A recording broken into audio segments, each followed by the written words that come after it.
విశ్వాసం అంటే కనిపించే పదార్థం అసలు కానే కాదు. నువ్వు విశ్వసించినప్పుడు ఆ పదార్థం కనపడదు. దేవుడు సూర్యచంద్రుల అలా కలుగు అన్నప్పుడు ముందు కనబడిందా? ఆకాశ నక్షత్రాలు కనపడలా. ఆయన మాట పలికిన తర్వాత అక్కడ ఏమైంది? ఆ విశ్వాసాన్ని బట్టి అవన్నీ వచ్చాయి. నువ్వు అబ్రహాముని తీసుకున్నావు అనుకో, అబ్రహాము నువ్వు ఊరు అయిన ప్రాంతం నుంచి కానానికి వెళ్ళి అన్నాడు. ఎందుకండి? ఎక్కడికి వెళ్ళాలండి? ఏ ఊరండి? ఏ బస్సు ఎక్కాలండి? ఏ ట్రైన్ ఎక్కాలండి? ఎలా వెళ్ళాలండి? ఈరోజు బయలుదేరనా రేపు బయలుదేరనా అని అడగలేదంట ఆయన. ఆయన ఏం చేశాడు? వివరణ అడగలేదు ఆయన. నువ్వు నమ్మినట్లయితే ఏం చేస్తావు? నువ్వు వివరాలు తెలుసుకోవు. సీమోను పేతురు దగ్గరికి వచ్చాడు అనమాట. సీమోను పేతురు దగ్గరికి వచ్చి, అయ్యా కొద్దిగా పడవ లోపలికి పోనీ, అక్కడ వలవేయ్యా, నీకు చేపలు దొరుకుతాయి అన్నాడు. అది సీమోను పేతురు గారు ఏమన్నారంటే, అయ్యా రాత్రంతా నేను ప్రయాసపడ్డాను, ఒక్క సింగిల్ చేప కూడా పడలేదు, ఇంటికి వెళ్ళి మొహం చూపించలేని పరిస్థితి నాది.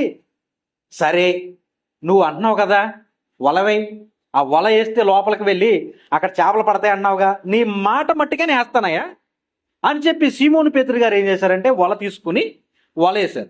వల వేయగానే ఏమైంది? అక్కడ ఆయన దోణి ఏదైతే ఉందో ఆ దోణిలో చేపలు నిండిపోయి ఈ వలలన్నీ పిగిలిపోయి పట్టడానికి ఇబ్బందిగా ఉందంట. అప్పుడు ఆయన, బాబు ఆంధ్రియా ఇటు రాను ఆయన ఒకసారి ఆయన పిలిచి ఆయన దోణి కూడా తీసుకొచ్చి ఆ దోణిలో కూడా ఆ చేపలను ఆయన వేసాడంట. అంటే రెండు రకాలుగా ఆయన స్పందించవచ్చు.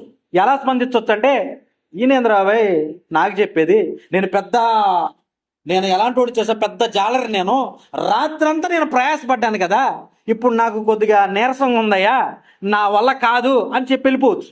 అవునా కదా? ఇప్పుడు రాత్రంతా నువ్వు ప్రయాసపడ్డావు, నీకు దొరకలేదనుకో, నువ్వేం చేస్తావు? ఎవరో ఒక ఆయన చెప్పి వచ్చి, అరే బాబు ఇట్లా ట్రై చేయంటే చెప్పేవలేదు. మాట అయితే చెప్తున్నావు, నేను రాత్రంతా తిరిగాను రా బాబు, నాకు తెలిసి ఇక్కడ ఏం లేవని వెళ్ళిపోతాడు. కానీ పేతురు ఏం చేశాడు? ఇక్కడ ఆయన ఎందు విశ్వాసం ఉంచాడు అనమాట. అంటే అక్కడ ఆయన ఇంకా డిస్కషన్స్ ఏం పెట్టలా. నేను చేశాను ఇంకా చేయను, నేను చేశాను నేను ఇక వెళ్ళను. అంటే విశ్వాసం అంటే ఇది మీకు అర్థం కావాలని చెప్తున్నాను. విశ్వాసం అంటే ఏంటంటే అదృశ్యమైనవి ఉన్నవని నమ్మటం. విశ్వాసం ఉంటే ఒకవేళ నీలో నువ్వేం అడుగుతావంటే అది ఎలా, ఇదేంటి, అదేంటి నువ్వు అడగవన్నమాట. నీలో విశ్వాసం ఉంటే నీకు వివరణ అవసరం లేదు, నీకు వివరించే అవసరం లేదనమాట. నువ్వు ఏదైనా చేస్తావు నీ విశ్వాసం ఉంటే. ఒకవేళ అవిశ్వాసి, నీలో విశ్వాసం లేకపోయినట్లయితే వానికి వివరణ సాధ్యం కాదంట. అంటే విశ్వాసం లేని వాడికి ఎంత చెప్పినా వాడికి అర్థము కాదంట.